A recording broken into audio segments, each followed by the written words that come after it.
An interior designer and an architect join forces. What is the DNA of both me and Mish together as creatives? I've worked for small firms, I've worked for the biggest firms, and then I've worked in academia. How do you divide it? I'm like, how do I take the best of all those worlds and bring that into the office? I have this jump the gun, take the risk kind of thing, and Mish is always my reality check. If it was just up to me, we wouldn't have taken half the risks we've taken, and we wouldn't be where we're at today. Having architecture and interior design together, it's a great Added combo. value. There's always this misconception of like, how does a small firm tackle such a big project? Correct. 100%. Basically, we look cute, but we can handle it. Studio Mishari in the future. Where do you see yourself, guys? Keep pushing the envelope in terms of what we as a boutique studio push ourselves into. It was the first year that we've actually done a high-end residential tower.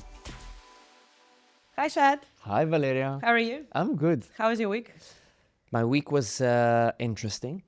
Yeah, Okay. very interesting. Busy. Good busy. Busy good Yeah, is good. yeah. Well, I would like to do a small introduction to our guests today.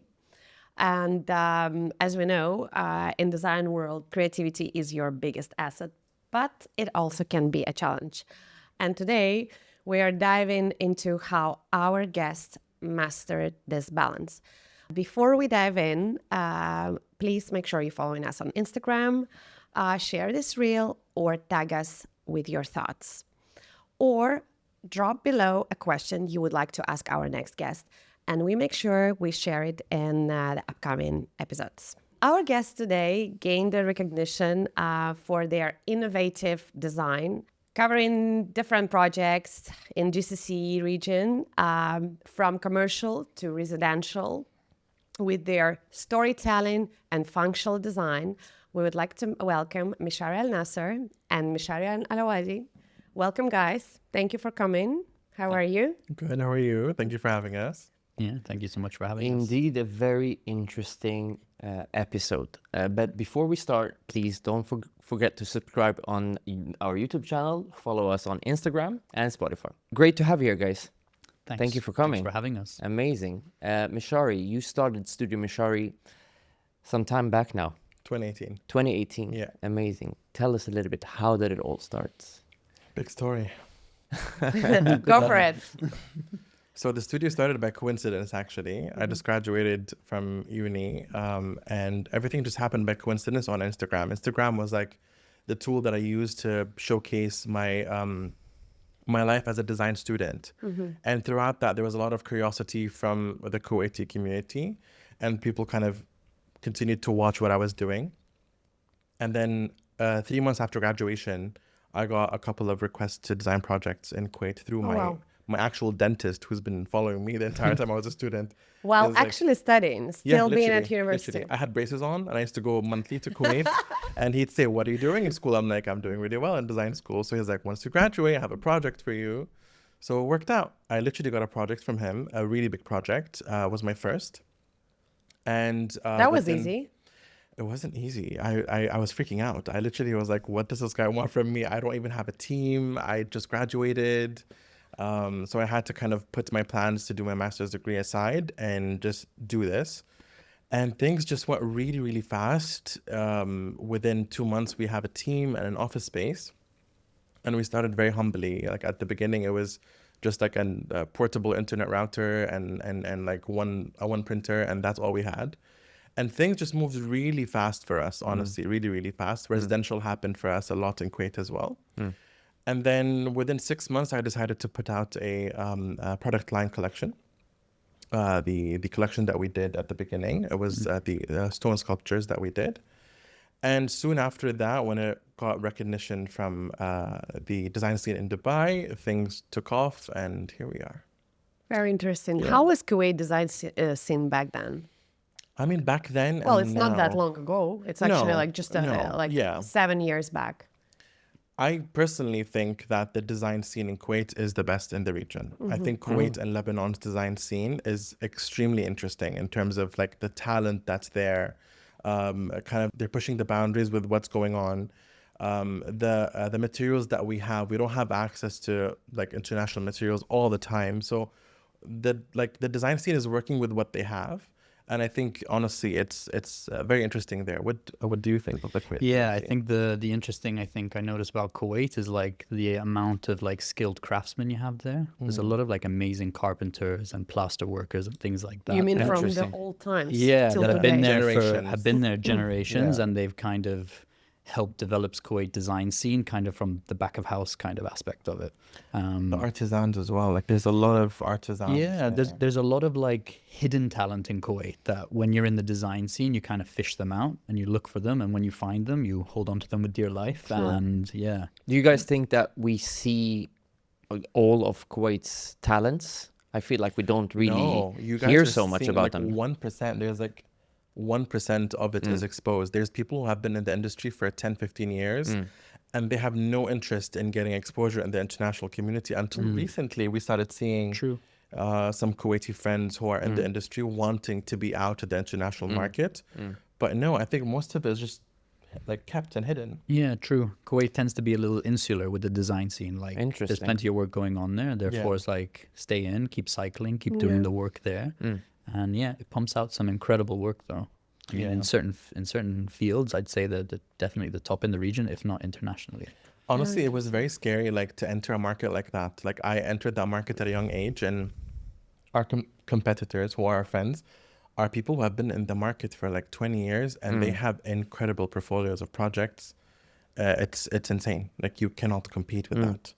However, very supportive, very kind, extremely intelligent, so much to learn from. So as a young designer, starting in Kuwait, I honestly learned so much. Yeah, I've heard that Kuwait, even in the 80s, was quite advanced, right? The art scene, design scene, fashion, Architecture, correct. architecture was Correct. very advanced back then, even. And we took it for granted, honestly. Like growing up in Kuwait, like I would see amazing buildings, like the Parliament building, Yeah, and true. so many other houses. We're like, oh, this is just normal. But then when I moved to Dubai and I started studying here, and I had to go back to Kuwait with like fresh new eyes, I'd see these things like, and I'm like, okay, this is not normal. This is actually impressive. Interesting. Yeah. It's going to be interesting to start to dive into the whole new, regional aspect of it. I think it Definitely. deserves its shine and its And it applies to light. all. 100%. It applies to Qatar, Yeah. Saudi, UAE, Oman, Bahrain. Like Yeah. the region, there's a lot of hidden gems in design and architecture that are waiting to be explored by people outside of that country. Yeah. You're still two very young designer and architects. You're very Tell us something or your first memory of design. Go ahead. Ooh, first memory of design. Honestly, I can't think of my first memory of design. For me, the earliest thing I can remember in terms of wanting to be in the field, it was my dad asked me, like, what do you want to do when you grow up? And I don't know why, but from the beginning, I was like, I don't know. I want to do something to do with building and architecture. And like, I mean, I loved drawing as a kid. And I think I've got a very practical brain. So I think it's kind of the middle ground of like practical meets creativity. And that's kind of where architecture falls in. So yeah, I can't remember my first like thought of like design inspired me and things like that. But yeah, my first memory in terms of like why get into architecture was definitely my dad hoping me to be a doctor, and that just didn't happen. Like every All of dad. us. All of us. Like every Middle Eastern dad, literally. Where did you grow up, Mish? So I grew up in Kuwait until Okay. I was 18. So I'm a son to a Kuwaiti dad and a British mom. And then at 18, I moved to the UK to study architecture. And then 12 years later, I was still in the UK, working and studying. And then I moved back to Kuwait for a couple of years.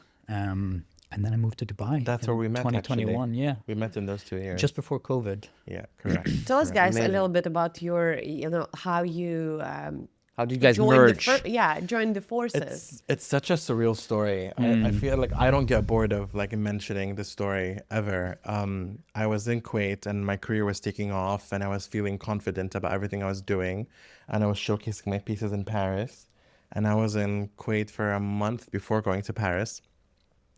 And someone from Kuwait University approached me from the architecture department, and they're like, "We have this this workshop class, Thuluth, this course that we're doing over the weekend, intense hours. Would you like to come and kind of teach the interior design students with the VC students and the architecture students?" Yeah. It was like 3 different groups, and it was winter, and winter in Kuwait is freezing cold.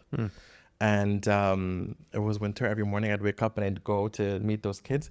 and I see this British man, and I'm like, what is this guy doing in Kuwait Well, University? not fully British. He looks it. He looks it because like Kuwait University is like a very local setting. You see a lot of Kuwaiti. Actually, the majority are Kuwaiti females, Yeah. and then the minority are males, and then you have Mish. In my tufted blazer. Literally. And I remember going up to him saying, "Hi, what are you doing here? Are you lost? What? Yeah. Do you like it here?" And we just started a conversation a few times here and there, and we stayed in touch, and then we bumped into each other. Randomly, yeah. Like On the one day I streets. was driving like not far from my house, and then I see a car behind me flash, and it's Mishari, like Of course, just random. it's Meshary And flashing. it's just exactly. And then just literally park the car and have a quick casual conversation in the Yeah. middle of a residential street. Yeah. Yeah, it And we was- just clicked. Yeah, we just clicked in terms of like, True. we both love good design. We want to do good design. But he was a professor, I mean, at the university. Yeah, so I was teaching at Kuwait University at the time. And then it was literally just before COVID Yeah. that we met. So it was like January 2020. And then I think I went round to your chalet, like you had a gathering just before Yes. COVID all kicked off. Correct. During full lockdown, all of my friends, expat friends in Kuwait who were trapped in small apartments, I'd invite them all to my beach house and make everyone feel like it's a home. And I remember inviting you there. Yeah. And he met all of my friends, and I'm like, okay, this is someone I can be friends with. Yeah. So we stayed in touch until he moved to. No, you visited Dubai first. Yeah, I visited Dubai Dubai first, and then, And then you moved 2021, I moved here fully. You joined. Joined Foster and Partners, so I started working here. I just moved knowing that I wanted to add enough of the academic life in Kuwait. Yeah. So then I joined Foster and Partners, and I was with them for just over a year.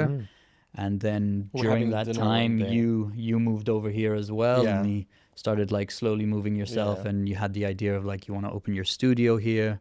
And then it was just casual meetings over and over and talking about work and Is it when you joined your forces professionally? No, I was working remotely from Kuwait while being in Dubai and like back and forth. And then at some point I felt like, okay, it's time 2 years in to get a physical space, like a physical studio.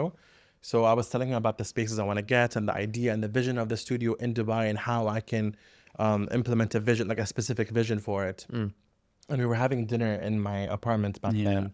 And I was like, it would be great for you, to join me one day. Just as a joke, we said at the beginning. initially it was just kind of off the cuff because Oh, how funny. I was in Foster, like Yeah. deeply rooted within there. And Yeah. Shari was like, one day, like you just work for me and you can be your own boss. And I was like, That thought never left me. And that thought was a very, very strong, powerful seed. Rooted. Yeah. But also he was working long hours on specific projects back then. And I just really felt bad that I like in my mind, I'm like, I wish my friend can have more time to not just work those long hours. So I'm like, imagine a perfect world the way you don't have to work long hours. But then And here we are. And here we are. But then I think we wanted to see and imagine how an interior designer and an architect join forces on a brand that already exists in the market. Yeah. And what can we do with it? What is the DNA of both me and Mish together as creatives? That's right, because it's a very good way of building up a company, okay? Correct. There is always someone starts with something and then you grow into something bigger and bigger and bigger. And I think in this region, especially if you cover residential projects, Yeah.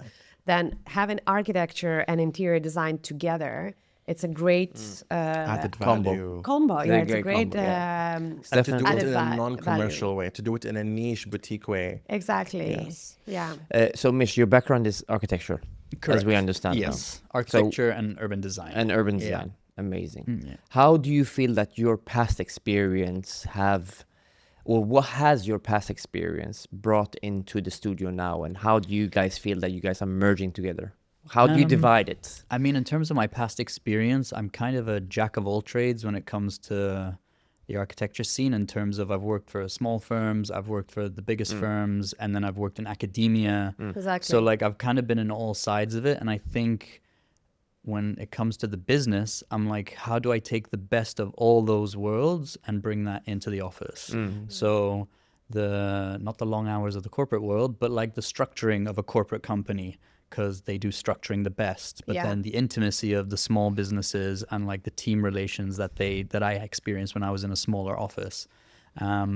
And then from the academic side, it's like how to nurture talent and like anyone we employ, how to make sure they're recognized and they understand that they can grow with us. And how do you nurture that in terms of like an academic setting within an office though? So that's what I try to bring to the office. I don't know how well it's working, but Mishari, do you need it with Louis? I do. This Honestly, is can't because this is definitely can't be. They keep talking about not working long hours. I'm like, what is this? I'm like, How are they not working long hours? exactly. I'm like, okay, you are non-corporate, corporate. I'm like, how? but honestly, it's so interesting seeing how what Mish brings in and what I bring in and that mix. We always have different opinions on things, but then we always find that medium in terms of what we should like. I have this kind of common ground, yeah. I have this jump the gun, take the risk kind of thing. And Mish is always my reality check. He's like, no, we need to assess. We need to calculate and see and study. I'm like, yes, I'm with you. However, I want to jump the gun. you're like, but I've already signed I've on. already signed it. And it's like, I think this That's so balance is incredible. And like his wife, who was my best friend, sees this. She sees how Mish is like, okay, Mshari, calm down, stop taking big decisions. And I'm like, no, but I'm already going to do it. And good things come out of that. Yeah, absolutely. I mean, I've told him challenge millions of that. times is like, if it was just up to me, we wouldn't have taken half the risks we've taken, and we agree. wouldn't be where we're at today. So I'm like, it's a healthy balance in terms of like, he's ready to jump in with 2 feet, but I'm like, are we wearing a safety vest, basically? And in 1 year of the Dubai office, it's crazy to think it's been 1 year. 1 year of the Dubai office, we've done so much, only because we have each other to bounce off ideas Right. and risk assessment. Risk assessment. Because I don't do the That's a risk good one. assessment at all. Yeah, which is a very important part. How do you guys start a design process? This is I think this is a quite interesting question for you. So the unique thing I think that happens within our office is because what we always say to clients, a lot of times clients come to us and they're like, why you? Why am I coming to you? And the first thing we always say to them is like, look, with us, like you've got 6 years of interior design with Mishari being in the field direct, and with me 14 years being in architecture. Like you've got 2 guys who are specialized in their separate fields, who are not afraid to challenge each other and collaborate and find the right result. What we find a lot of time in the industry is like clients will go to an architect and they'll do the interior design, or they'll go to an interior designer and say like, get me the architect, or they'll go to an architect and an interior designer separately, and then there's like this back and forth struggle Challenging each other. between the two. And And the client's in the middle, lost between everyone. He's like, what do I do? Where do I go? Yeah. And we've noticed this dynamic happening in Kuwait, Qatar, Saudi. In the UAE, we've noticed a specific dynamic, which is the consultant. The consultant plays a huge role in the client's journey 100%. in terms of permitting. So if I'm permitting with you, therefore you have to comply with everything I'm giving you, even if it's a mediocre design. And the clients don't want to pay to several companies. They want to pay to one-stop shop where you can do architecture, interior, lighting, landscape, permitting, all the way up to the permitting stage and the bidding stage. And we noticed this gap in the market, and we're trying to cater for it. However, in a way that's digestible for the client that's coming to you, panicking over wanting to build a dream home because they don't know where to go. Right. I think it's a huge advantage, like I said, I Yes. mentioned before, because it's true that a lot of clients actually would like to have it all under the One same roof. roof. Yes. Yeah.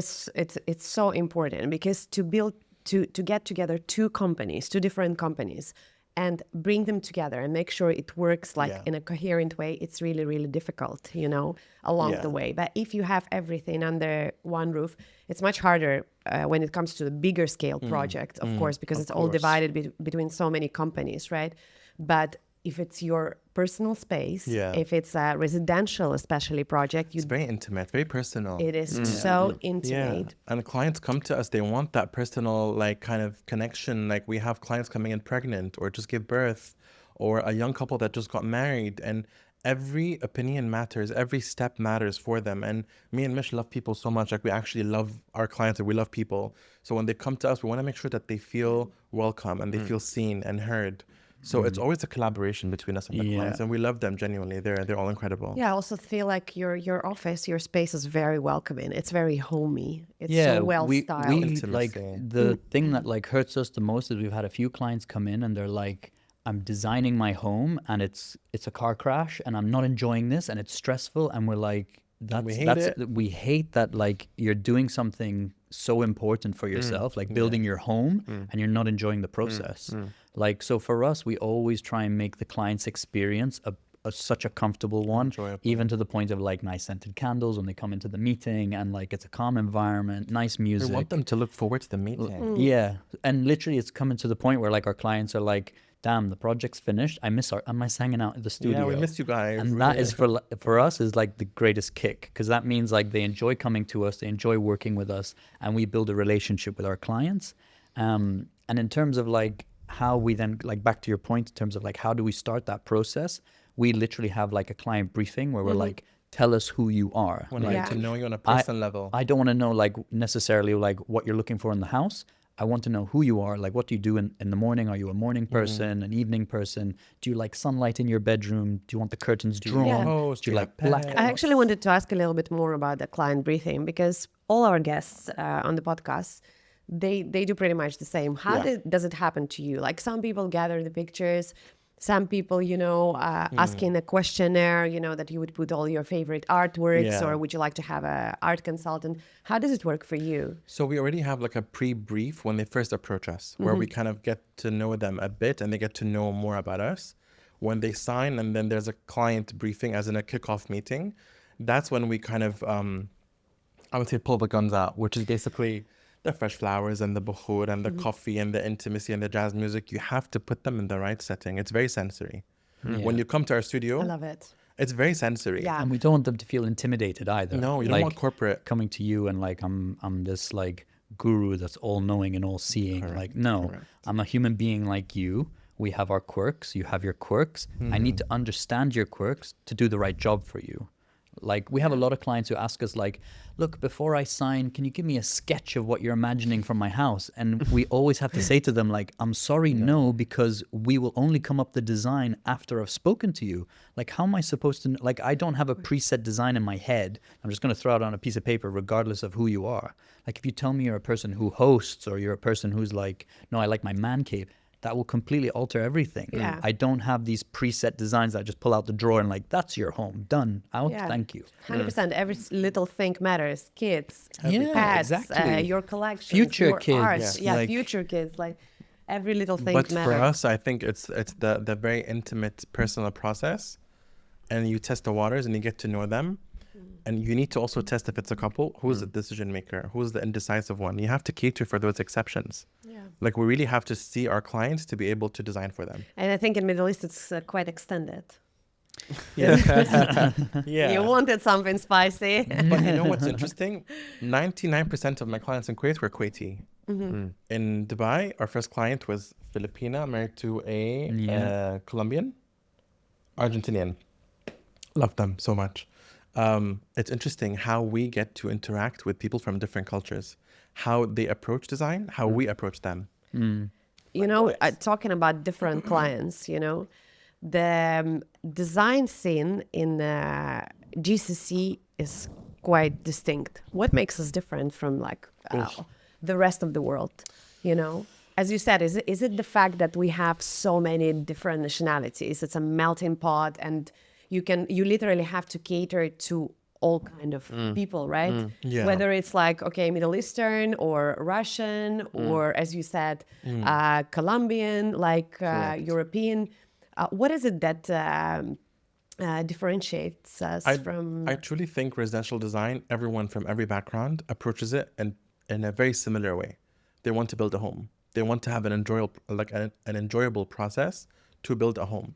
However, in terms of the GCC, there's a lot going on. There's a lot of projects. There's a lot of references. Khalijis or GCC citizens are very well traveled, very well educated. They've seen a lot of things. I think the downside is that people know way too much. They come to us with a lot of references. I want the Baccarat Hotel in New York, and I want the Amman in I don't know where, and I want they have all these references that are very specific. Well, guys, we wanted educated clients. Now when our clients are educated, We educate them on the process, but the taste level, they come in, they know what they want, or they have Is that a bad specific thing? vision. It's a good and a bad thing, because I think with my Kuwaiti clients, they were hearts impressed because they knew way too much. Specifically senior women, they've seen a lot of furniture abroad back then in the 80s, so it's hard for me to impress them. I learned so much from them, which is an added value. I think here in Dubai, it's a melting pot of different people and different backgrounds. You have the wife that knows her design, then you have the husband that's like, listen, just I want to build this house. Get me over with. So there's like a different way to do it. What do you think? I think the thing that always stuck in my head when I wasn't part of the company, I always asked Mishari, like, how's things going? He's like, I feel like I'm more of a therapist than I am an interior designer in Certified terms marriage of counsel. yeah, like I'm doing marriage counseling on Thursday, and then I've got a counseling. therapy session on Friday with this client. Oh my goodness. Because like it's sometimes with clients you have to like understand both have their own needs and wants, and then how you're gonna find this middle ground solution that appeases both and like is the perfect solution Only in for residential. them. In So residential, you in give residential. them, you give them a homework and then they come back to you. Yes, but they never do it. I feel like with residential, it's so personal that you really have to be patient. You have to be incredibly patient, and most of our clients always end up being pregnant in the process. So we have to cater for the timing. We have to cater for the timings. We have to cater for the cravings. I had a client in Kuwait who was pregnant and she had chocolate cravings, and she only wanted to meet in the evening because she was sleeping all day. So we did a full chocolate like grazing table for her to come in the evening. Wow, how amazing. And- I want to be your client. But when you here's the say thing, that. it works because she feels seen and she feels appreciated. Right. She sat down and she was incredible, and we had such a great meeting. Residential is so personal, honestly. Do you guys prefer residential or commercial? Because you guys are very strong commercial as well. Commercial.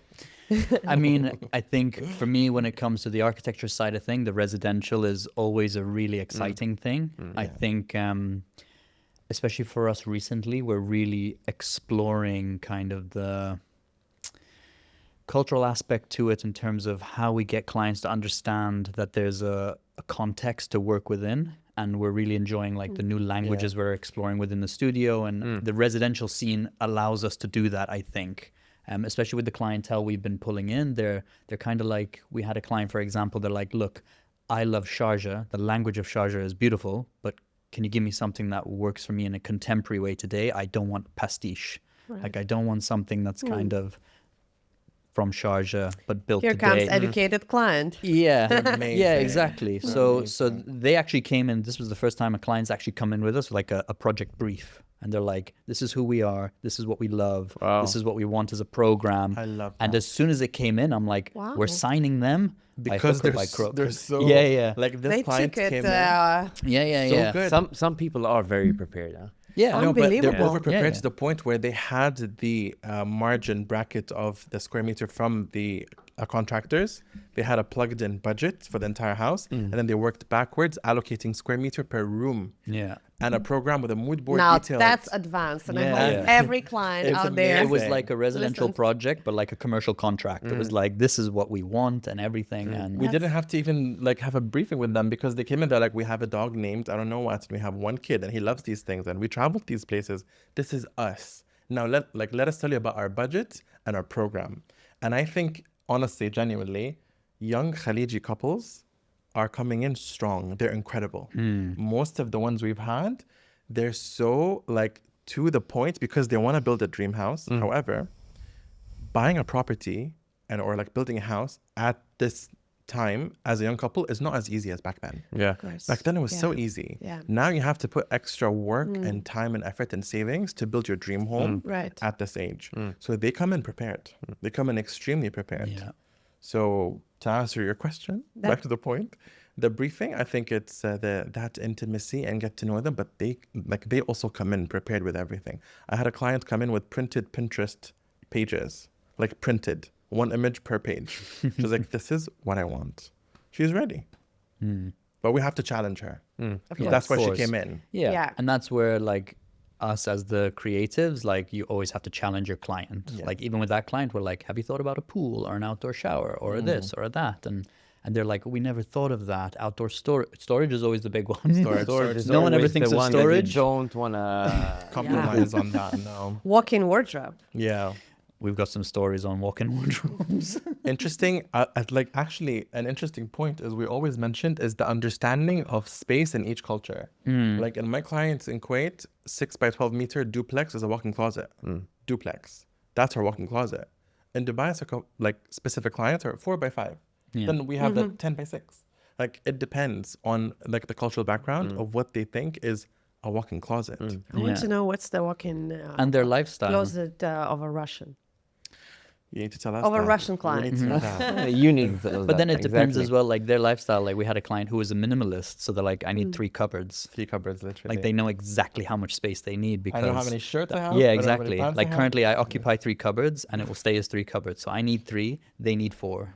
Done. 7. Yeah, that's So you can easy, make but it as makes small me as you sad because I'm like, are you sure you don't want a Mishari bigger was like, one? really? But we could do a nice island I've for told you her a and few shoe times. drawers. and- Mishari with all Please. the little objects Because and books. I want my clients to live in their fantasy. I want them to live in that fantasy. When she tells me like I need only 3 cabinets, I'm like, are you sure? What about your shoe? How many shoes do you have? Do you have a lot of bags? What if you want a shoe collection? What if you want to go shopping tomorrow? You don't have room. And like she's like, no, we're good with 3 cabinets. But yes, the styling is a huge part of it. For me, it's styling and showcasing the personality in a space is important. Yeah. I wanted to ask a question about that because Sure. you've done in the past so many collaborations with Artemis, with Correct. H&M. Tell us a little bit about the role of styling in space and how important it is. And it's such an important part of the whole journey, right? Because Yeah. sometimes you have just plain white walls and after styling it and adding artwork, Yeah. it just, Changes changes the the scene. space. Yeah. Yeah. It changes everything. Styling is something that I recently, even I told you recently, I'm noticing people say, oh, we love your styling. And I'm like, I don't see it as styling. It's just me putting things together. I just love showcasing clutter in an organized way. I love showcasing things I want to see. If you come to my house, which you've been, you'd see things that if you look at them, you're like, that's Mishari. You can tell from the books and the frames, the knickknacks, that that's me. But do you do for your clients? Do you do the same for your clients? I do. You gather all the little things that they would love. If all they the allow me, yes. Yep. And I always tell them, like, allow me to dig into your storage units of things from back then they don't like anymore. Allow me to give it a new life. Allow me to reuse those things. Nostalgic items, things from like from family, inherited like pieces. Allow me to showcase it in a new light for you to see that your objects are also beautiful. A very sentimental approach to it. However, in styling for me, it's all about composition. It's just what your eye wants to see. I don't want to see a lot of empty spaces, but I want to see enough. In terms of the collaborations, the styling of what I used to do back then, my content on Instagram was all about styling. So when H&M Home approached me for the entire Middle East, I literally thought it was a prank because she DM'd me on Instagram and I'm like, no, this is a prank. But then we actually had a meeting and it was a huge campaign during COVID. It was actually. huge, and it was massive. yeah, it was during COVID. It was crazy. My face was on every mall, like in the region, and it was all about styling. It was weird though. It was very weird because that's the power of styling. Like people want to see what you're able to layer and create, and that kind of spoke to people. When to me it just seemed like another day. But what was important for me with these collaborations, even with Artemis, is kind of to break away from the stereotypes Yeah. and to set an example. As a Middle Eastern Khaliji man, there's a stereotype that's still ongoing about my people, my culture, Yeah. specifically as a designer. Like, What is the stereotype? well, first of all, they always say interior design is not a field for men; it's a women's field, which Which has changed in not the past. changed. It's false. Yeah. It's heavily false. Secondly, it will not pay the bills. It does not pay the bills. It's like how much money you're going to make out of design. We're doing very well. We're good. We're doing very well. But Okay, all right. no, And, seriously. again, I have to ask, do you have a free position? And, no, I'm Mr. No, keep that in the edits, please. But honestly, I think there's a lot of stereotypes, like even about like that all Khaliji men are very conservative or don't like. There's a lot of things that I don't want to mention, but I'm sure you Yeah. know.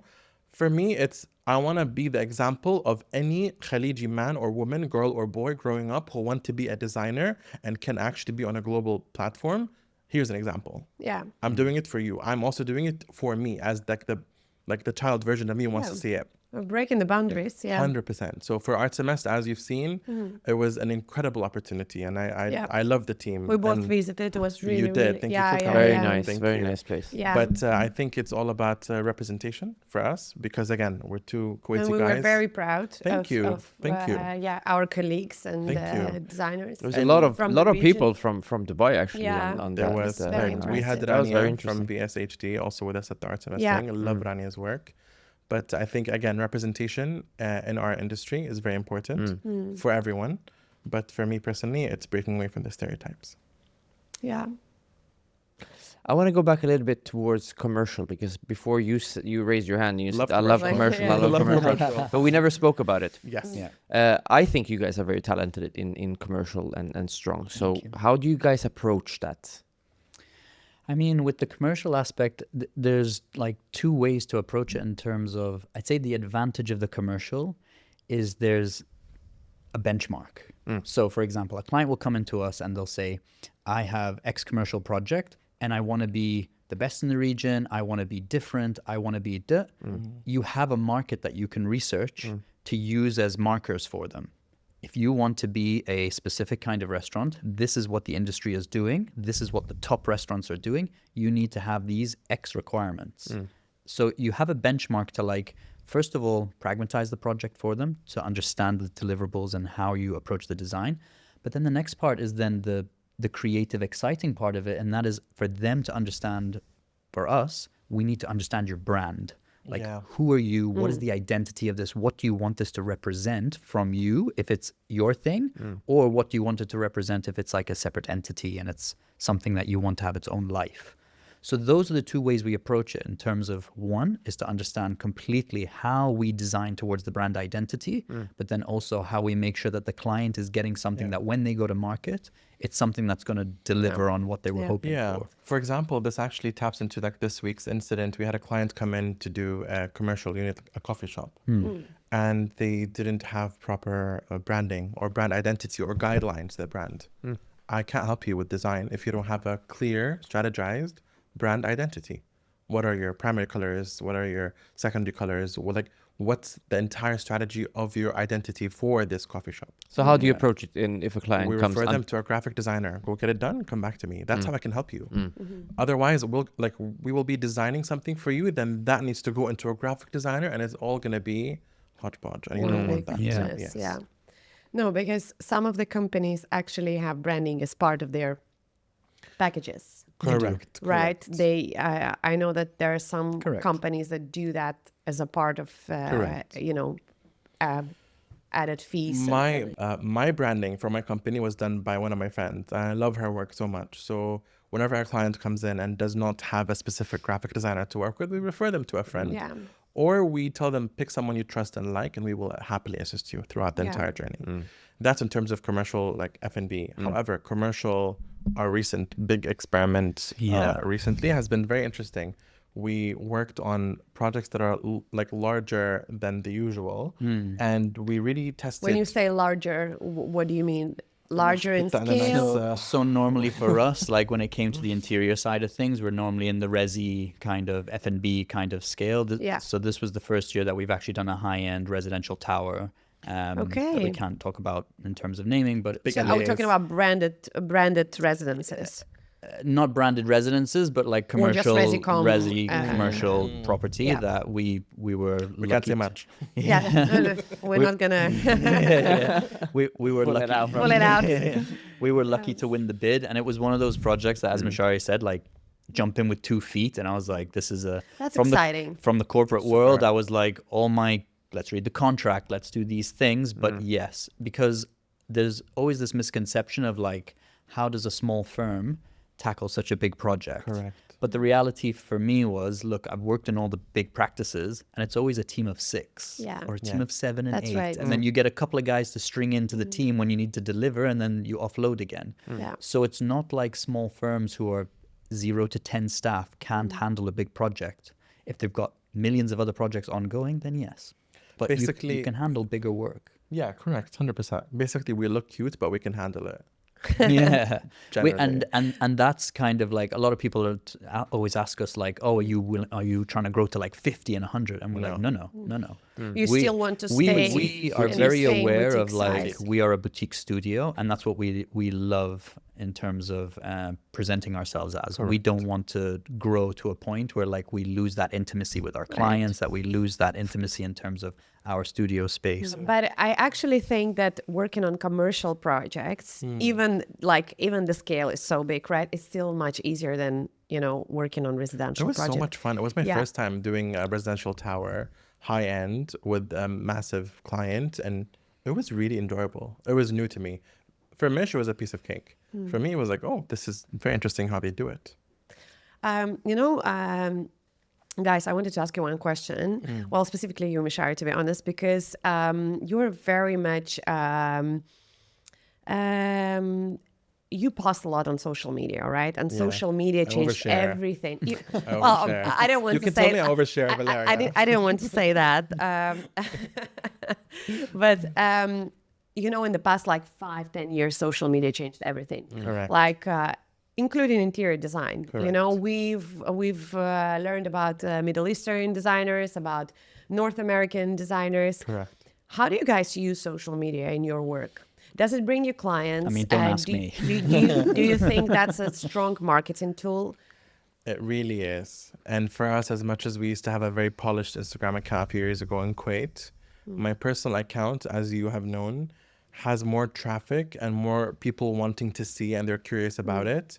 Therefore, we've applied the same strategy to our company account, keeping it organic, not very polished, no strategy, just overshare, Right. and allow people to know who's behind this company. Yeah, I'm What are they asking it doing? from a perspective of a young designer. Let's Yeah. say if you were just starting your business like you did Yes. when you were so young and you're Yes. still at university and you want to expose yourself, you want to get maybe one client that would lead to another, like that would be the tool that... I think people always think that they have to have a massive portfolio to be able to showcase how good they are.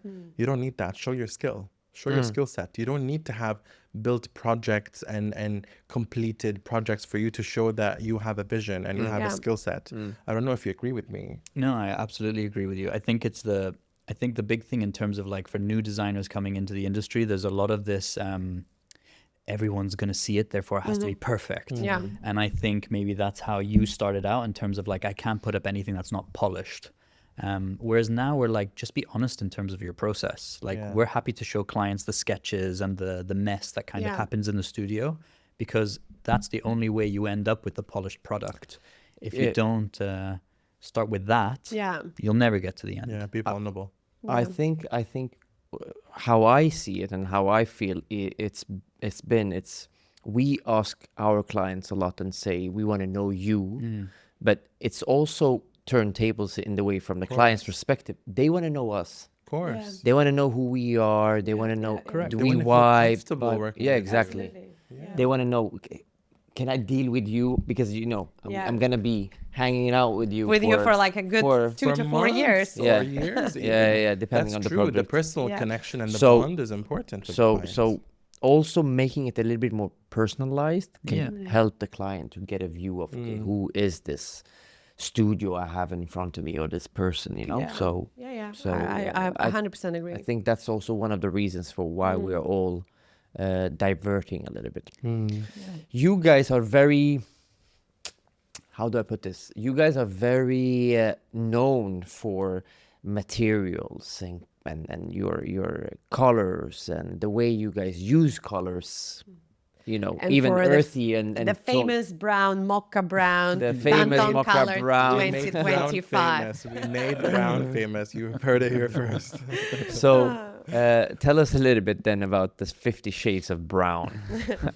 Well, What- A good one. I mean, yeah. So, I mean, the 50 Shades of Brown, you'd have to run them through your history of love of color and how it There evolved. isn't a very impressive story or strategy behind No, but it. as a general, like colors and materials, Yeah, like yeah, how do yeah. you guys go through the whole process of, Yeah.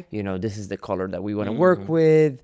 Does brown go to all the projects? Or is No. that your identity? No, or no, you clients come to us like, "Are you gonna put brown everywhere?" We're like, no, no. That is our brand identity.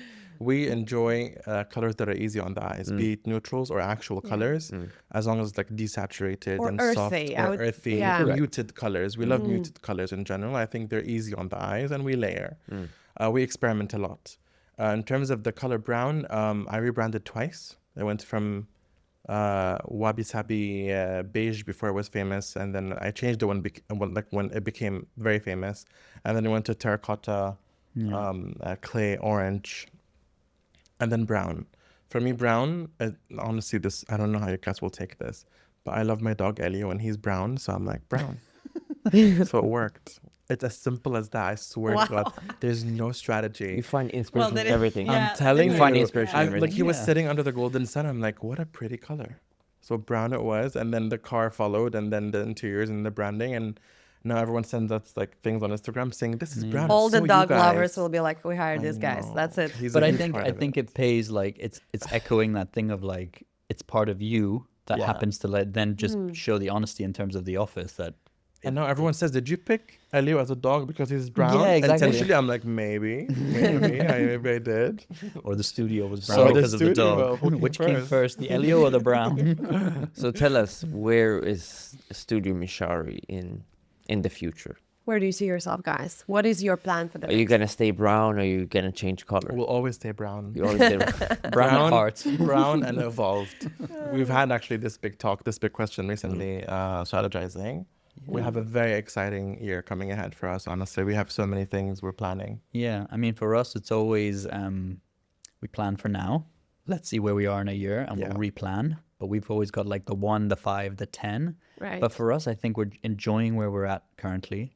The clientele that we're getting, we just want to keep kind of building relationships with our building on clients in it. Dubai and expanding our portfolio here in terms of the clients we're working with are amazing, and we just want to have more of that. We're just enjoying And keep it, pushing the I'd say. envelope in terms Yeah. of what we as a boutique studio push ourselves into. Yeah. We're not afraid to take on new challenges, and I think that's what we just want to give for ourselves. If any Yeah. project That's comes exciting. big or small, any Just try and see. juicy project we're gonna see 2025? Or collaboration.